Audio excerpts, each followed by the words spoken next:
Segundo bloque de Universidad Noticias. Seguimos en vivo en el canal 30 de la televisión digital abierta, compartiendo información con ustedes.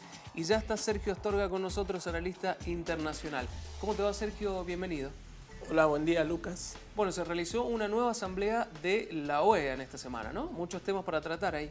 Sí, en México, en la ciudad de Cancún, se reunió la asamblea anual de este organismo regional que se creó en la década de los 40, ya vamos a conversar algo, pero que tuvo algunas implicancias incluso para Mendoza. Bien, dos puntos importantes allí que enseguida los vamos a desarrollar. Sergio, por un lado se habló de Venezuela y la situación de Venezuela, y por el otro lado también de Casas, postulado por Mauricio Macri, rechazado.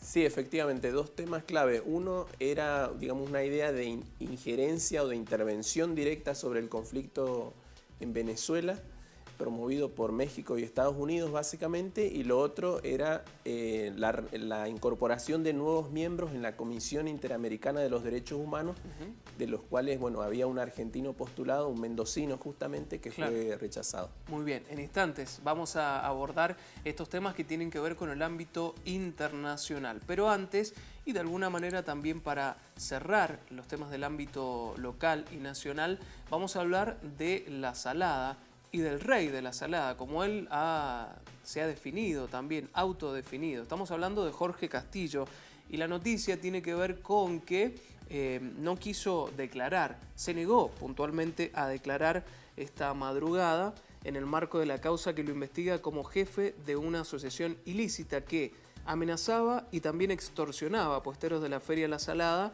y pidió a la justicia protección. Es decir, además de negarse a declarar, pidió protección a la justicia para él, para su familia y también para todos los detenidos. Esta fue la información de las fuentes judiciales, ¿no? En total hubo al menos 30 detenidos, además de Castillo, dueño de Punta Mogote, la feria más grande que hay en nuestro país.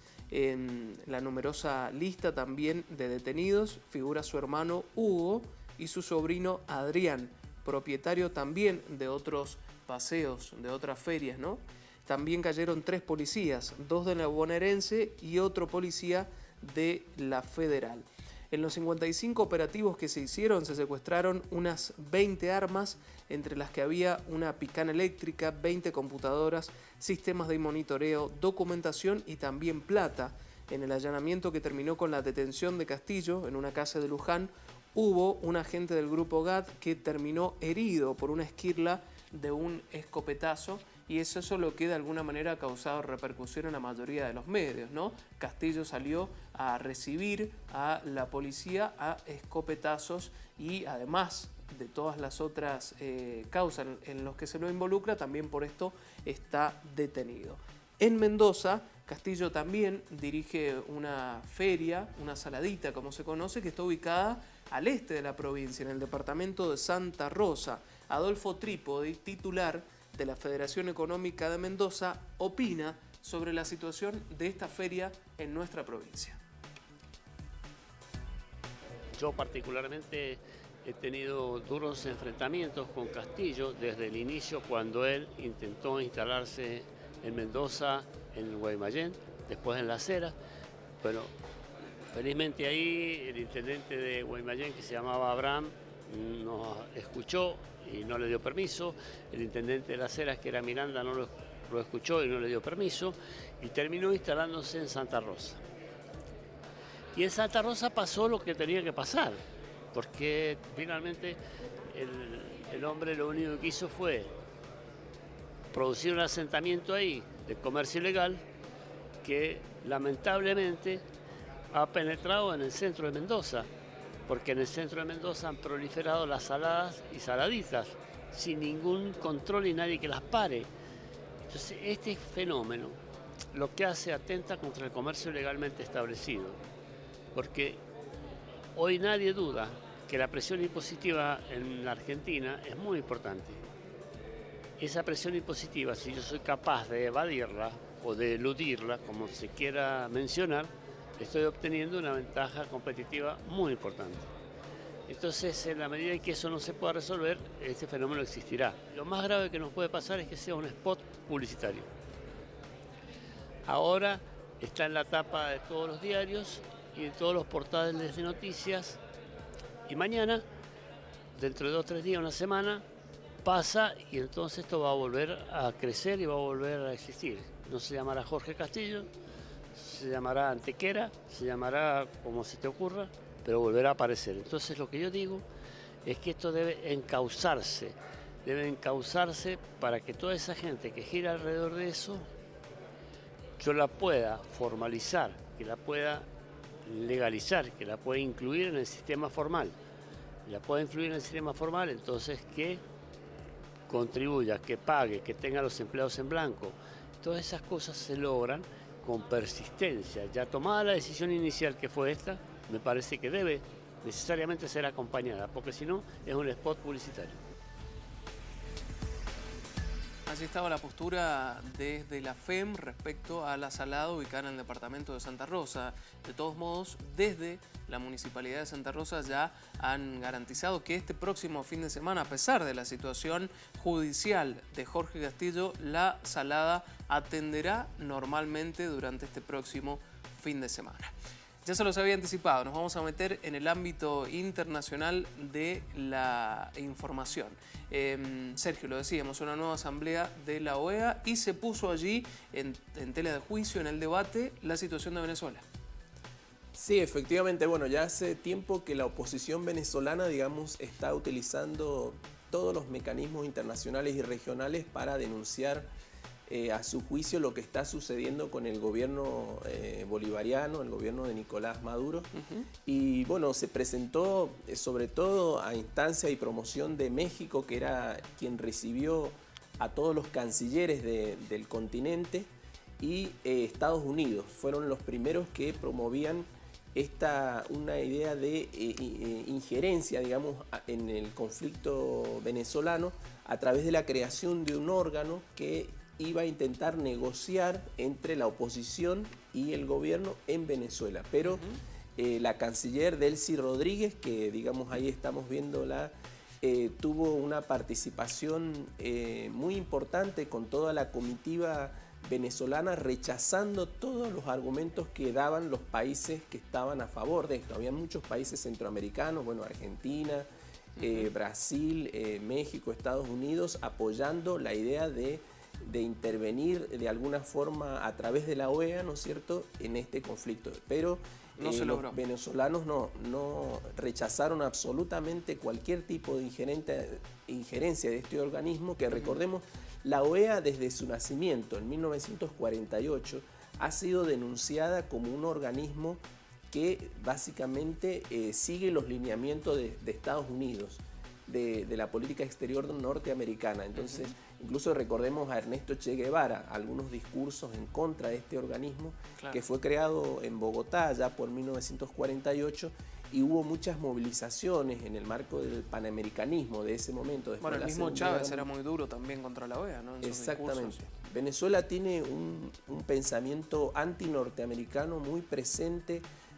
Bueno, desde cuando leíamos a Bolívar, Francisco de Miranda, pero los gobiernos sucesivos en la historia venezolana, el pensamiento anti-norteamericano, anti-imperialista, ha calado profundo en los gobiernos de este país. Bien, y hablaste justamente de Delcy Rodríguez, que abandona, o ya abandonó en realidad, la Cancillería, ¿no?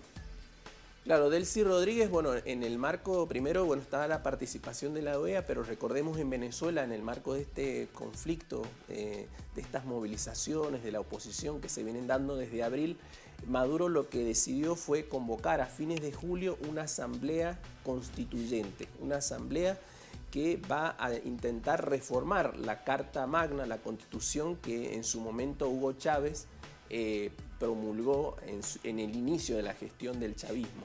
Y bueno, y en el marco de este proceso eleccionario, a Delcy Rodríguez se la ha convocado como una de las candidatas, digamos, para pertenecer a esta convención constituyente. Así que realmente no, el liderazgo de Delcy Rodríguez se ha incrementado muchísimo, y muchos analistas, observadores, la ven como una posible sucesora en la presidencia en caso de que Maduro pudiera relegar, ¿no es cierto?, su lugar.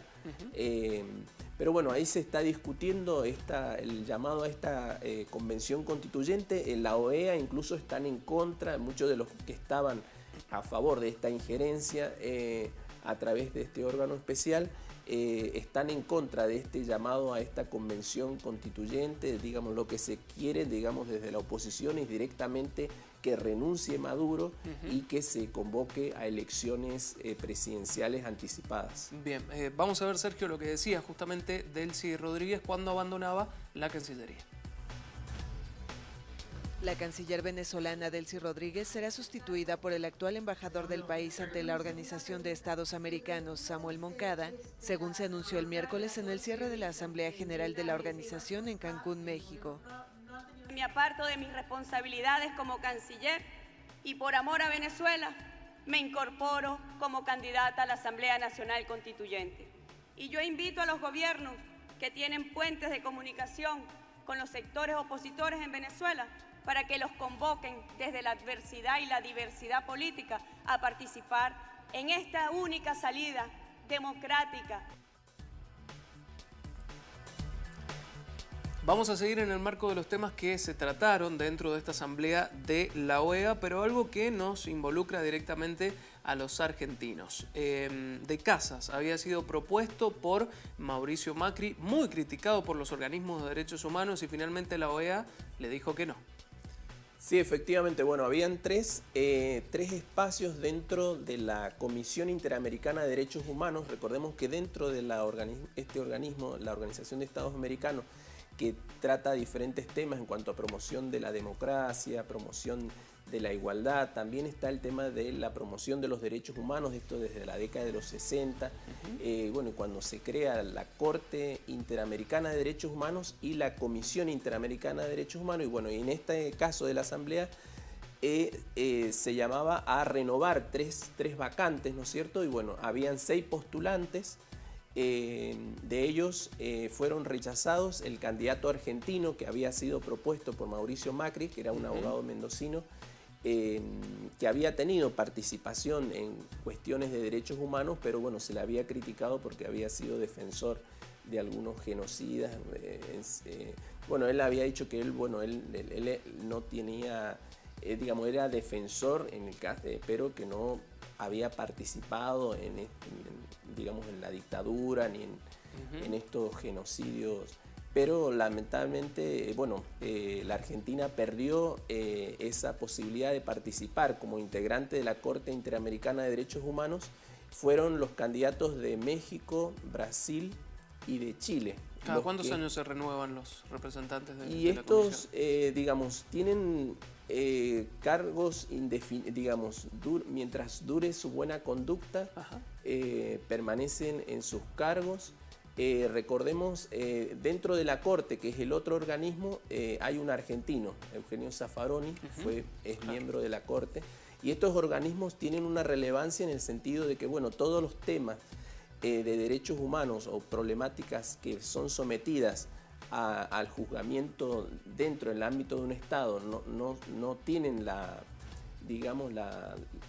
demanda o la que se pretende, pueden ser sometidos a estos organismos. Y bueno, ahí tenemos el caso de nuestras cárceles, ¿no es cierto?, que han sido denunciadas entre estos organismos porque no se respetan las cláusulas de los documentos y convenios de derechos humanos. Claro, por eso la importancia, Sergio, de que un argentino esté dentro de estos organismos del ámbito internacional, ¿no? Claro, Mendoza y Argentina estaban militando que un argentino pudiera participar de esta comisión. No se logró. Pero no se logró con este candidato. Sergio, muchas gracias. Nos reencontramos la semana que viene, ¿te parece? Bueno, gracias, Lucas. Allí estábamos analizando con Sergio Astorga, analista internacional, temas del ámbito internacional. En esta oportunidad tocó 2 o 3 posturas que se han planteado dentro de la Asamblea de la OEA. Tenemos más información para compartir con ustedes. Vamos a hacer un corte. Ya venimos.